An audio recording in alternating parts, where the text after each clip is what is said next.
Now, the PPIC study and the IPC study, those two studies I just mentioned, are not the only ones to look at this question. During the last great wave of immigration at the turn of the century, there was attempts to look at this question, and although the information was limited then as well, in general, that immigration 100 years ago, that research didn't really find conclusive evidence that immigrants had high crime rates.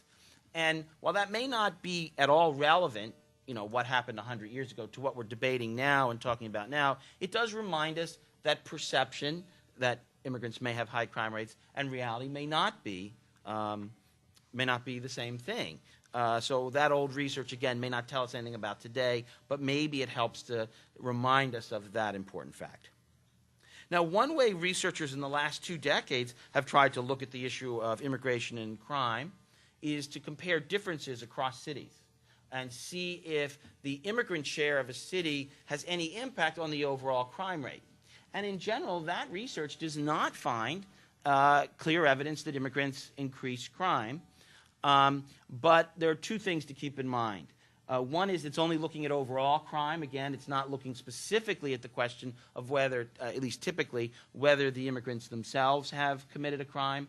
And so you're trying to try to estimate or think about immigrant crime by looking at overall crime, and that's always problematic. And it should be pointed out that a 2009, a just completed analysis by the Office of Immigration Statistics in DHS did find higher crime rates in cities that received a significant influx of legal immigrants. And so that tends to undermine those earlier cross-city comparisons. Now, putting aside that older research, what I would say is one of the new things that we have here is that we were able to get access to government estimates of how many immigrants are incarcerated. We got this information by pestering government officials and by Freedom of Information Act requests. And all that information is there, but let me hit some of the highlights. Probably the most important thing we got out of the Homeland Security Department, a part of their Secure Communities initiative, was that they're estimating that 20% of people in the nation's jails and prisons, and this is not just the federal level where the population isn't that big, but at the total picture, the jails and prisons in the United States, 20% of inmates are foreign-born. Now, the foreign-born are only about 12 or 13% of the total population and 15% of the adult population in the United States. So that estimate would seem to imply a relatively high rate of incarceration. Now, we have a long discussion in the report, but let me just say the biggest problem with that estimate, again, if it's true, it may tell us a lot, is that we don't have a detailed methodology statement to go with it. All the methodology that we were able to get from the government as a result of our FOIA request is in the report, and it's in part of the table which they sent us. But it's not entirely clear how they came up with that estimate. Another thing we were able to FOIA and get was a report done by the Fentress Corporation. That report looked at jails and prisons and found 22% of people incarcerated in America back in 2004 were foreign-born. Again, the foreign-born are much less than 22% of the U.S. population, so that would seem to imply a high rate of criminality among immigrants. But again, the methodology in the Fentress report, some parts of it are detailed, but other parts are not. And we don't have a complete picture there. Now, the other thing that I think is important in our report is that we were able to get some really interesting data out of the 287G program.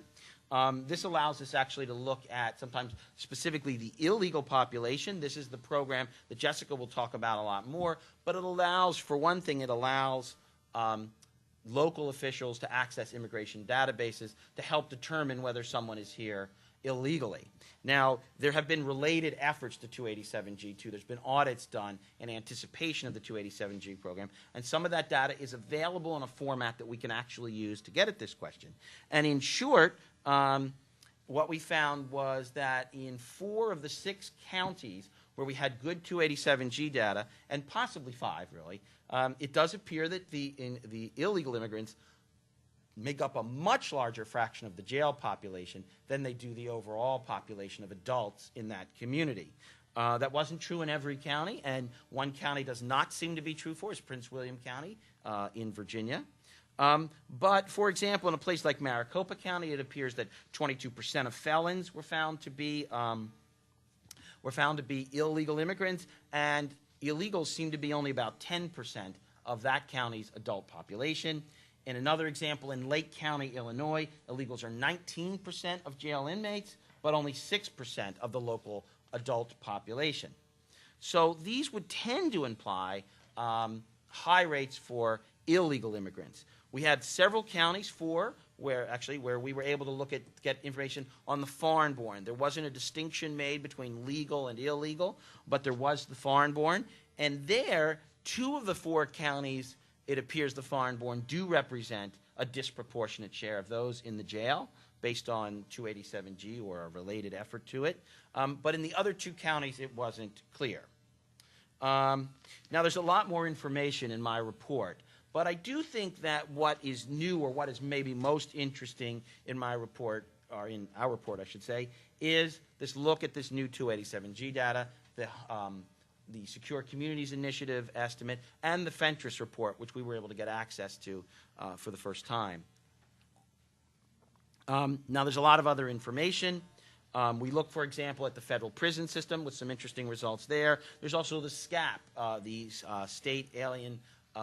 the State Criminal Alien Assistance Program, that provides aid to states for illegal aliens, and that produces some interesting data. But some of that data, I should point out, is seemingly in conflict with some of the 287G data. That SCAP data, by the way, does show high illegal alien incarceration in, say, a state like New York, but in other states it doesn't imply that. But there seems to be a lot of problem with SCAP data, so that should be interpreted with caution as well.